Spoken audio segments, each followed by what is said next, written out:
Big buildings with large plates of glass need gobs of water. Large solar projects with lots of panels need gobs of water. This Protool cart delivers gobs of water, easily producing 3 gallons a minute of pure water. Simply attach to the tap for 1+ gallons a minute, then plug into 110-volt power, and this cart produces 3 gallons a minute in a stainless steel easy-to-use cart format.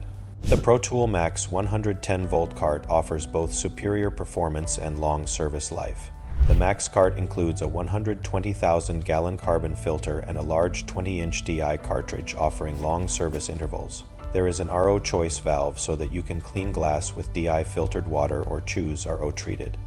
RO treated water is great for cleaning solar panels and building surfaces, leaving a clean, sparkling surface. There are new cleaning technologies being introduced every year. Many of them need gobs of water. The cleaning results when using a drone improved remarkably when using RO treated water. When you need gobs of water, Protool has a pure water system to fit your needs.